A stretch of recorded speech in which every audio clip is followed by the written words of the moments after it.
কি নাসির পাটোয়ারি আসলে একটা বন্ডা। নাসির পাটোয়ারি তো আসলেই বন্ডা। ওদের কাজই হলো এই দেশের বিরোধিতা করা। অবশ্যই তারা ধর্মের নামে রাজনীতি করে। তারা ওই যে শুধু ইসলাম বিক্রি করে খায়, ধর্ম বিক্রি করে খায়। ধর্মের নামে তারা একটা প্রোপাগান্ডা ছড়াইতেছে। নাসিরউদ্দিন পাটোয়ারি ও একটা আসলেই ভণ্ড। ওকে আমরা মানি না, জনগণ ওকে মানে না, আসলে ও ধর্ম বিরোধী। সে তো নতুন নতুন বিএমপিতে জয়েন দিছে, বোঝানো লাগবে তো যে আমি ভালো বিএমপি করি, আমি খাঁটি বিএমপি। নাসিরউদ্দিন ভাই উনি স্টেট ফরওয়ার্ড কথা বলে, এই জন্য আমার খুব ভালো লাগে। আসলে কাউরে ভয় করে কথা বলে না।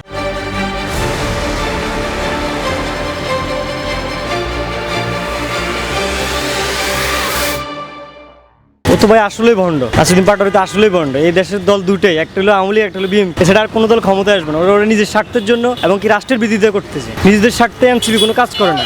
এই যে হাসান আব্দুল্লাহ বলেন আপনার, তারপরে যে সার্জিস বলেন, ওরা ওদের জন্যই করতেছে, সাধারণ জনগণের জন্য না এবং রাষ্ট্রের জন্য না। বিএনপির হাতে দেশ, ওরা থাকুক না দেখুক, জনগণ দেখুক, দেশ চালাক চলুক। যদি ওরা এটার বিরোধিতা ওরা করবে, ওরা মানে ওদের কাজই হলো এই দেশের বিরোধিতা করা, আর এর বাইরে আর কোনো কাজ নেই। তো ওরা কোনো বিগ ফেমাস দলও না। ধর্মের নামে তারা একটা প্রোপাগান্ডা ছড়াইতেছে।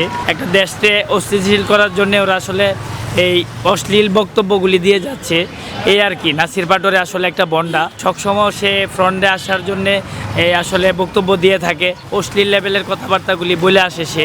জুলাই গণ অভ্যুত্থানে যে আসলে আন্দোলন সংগ্রামে যে সে ফ্রন্টে থেকে নেতৃত্ব দিয়েছে, এটা তো আসলে তার একাত্ম কৃতিত্ব না, এটা সমগ্র বাংলাদেশের কৃতিত্ব।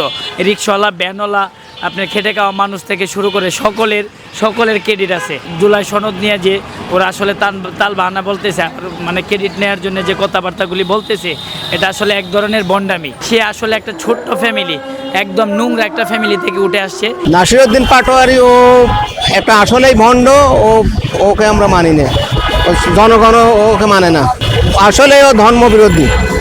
যেমন মনে করেন ওর কাজে কর্মে তো প্রমাণ হয়েছে, মুখে করে একটা, ও কাজে আর একটা দেখায় না। এটা নাসির হোসেন পাটোয়ারির নামে এটা মিথ্যা কথা বলছে। সে ধর্মীয় নামে কোনো অভিযোগ করতে পারে না। নাসির হোসেন পাটোয়ারি ভালো। সে তো নতুন নতুন বিএমপিতে জয়েন দিছে, বোঝানো লাগবে তো যে আমি ভালো বিএমপি করি, আমি খাঁটি বিএমপি। বিএমপিরে খুশি করার জন্য হয়তো বা বলছে, বা নিজের একটা সার্ভ করার যে ব্যাপারটা, যে আমি খাঁটি বিএমপি, ওইটা প্রুভ করার জন্য অনেক কিছুই তো বলতেছে সে। নাসিরউদ্দিন ভাই উনি স্টেট ফরওয়ার্ড কথা বলে, এই জন্য আমার খুব ভালো লাগে। আসলে কাউরে ভয় করে কথা বলে না। সো যেটা নেগেটিভ সেটা নেগেটিভ, যেটা পজিটিভ ওটা পজিটিভ বলে। আমার দিকটা মনে হয় যে ভালোই ব্যক্তি, যেহেতু এখন বর্তমানে বিএনপি ক্ষমতা আছে ভাই, তাই সো ওনার একটু হালকা নেগেটিভ কথা হলে ওটা নিয়ে তো বলবেই, স্বাভাবিক ব্যাপার, ওটা কিছু না। জামায়াতের সাথে যোগ দিয়েছে এই জিনিসটা ভাই আমার তেমন একটা সুবিধা মনে হয় না। তবে ওনারা যেভাবে ছিল, এনসিপি ছিল, ওই জিনিসটা ধরে রাখতে পারলে ভালোই। তো আসলে ভাই জামায়াত এটা ইসলামের একটা প্রতীক। এটা আসলে না বুঝা নেগেটিভ কোনো প্রশ্ন বলা যাবে না।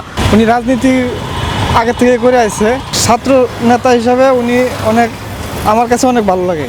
উনি একজন ভালো রাজনীতিবিদ। ওই বিএনপি আওয়ামী লীগ হিসাব করতে গেলে ওরা কিছুই না। ওরা তো শুধু আপনার ওই যে জুলাই বিক্রি করে খায়, ঠিক আছে। এক হাদি মারা গেছে, চাঙ্গে চলে গেছে, ওর নাম বিক্রি করে এরা খাইতেছে। মানুষ সাধারণ পাবলিক থেকে সিম্পিতি পাইব আর জুলাই বিক্রি করবো, এছাড়া আর কোনো কাজ না। বেগম জিয়া বলে গেছেন যে দেশের দল দুটোই, একটা হলো আওয়ামী লীগ, একটা হলো বিএনপি। আদার্স এর বাইরে আর এই দেশের প্রাইম মিনিস্টার ওকে গঠন করতে পারবে না। অবশ্যই তারা ধর্মের নামে রাজনীতি করে। তারা ওই যে শুধু ইসলাম বিক্রি করে খায়, ধর্ম বিক্রি করে খায়। আওয়ামী লীগ বিএনপি থেকে আর কোনো ধর্মের লোক নাই, ইসলাম ধর্মের লোক নাই। তারা তো ধর্ম বিক্রি করে খায় না। ধর্মের জায়গায়, রাষ্ট্রের জায়গায় রাজনীতির জায়গায় ওরা এগুলো বিক্রি করে খাবে, আর এই রাষ্ট্রের, এই দেশের ক্ষতি করে যাবে। যেদিকে বৃষ্টি হয় ওইদিকে ছাতা ধরে। ধর্ম নিয়ে ব্যবসা নিয়ে নামা দিয়ে মানে ওরা ব্যবসা করে দিতেছে, এরকম একটা বোঝা যাচ্ছে। জান্নাতে টিকিট তো আল্লাহ পাক দুনিয়া মালিক। এটা তো আমি তো সাধারণ লোক ধর মালিক নেই। এটা আল্লাহ পাক যদি দেয় তাহলে হয়তো মনে করে দেখো পাইতে পারে, সেটা আল্লাহ পাক তো নিজে বলতে হবে। আর এরকম কোনো সার্টিফিকেট নাই যে আমাকে জান্নাতে টিকিট দিয়ে দেবে।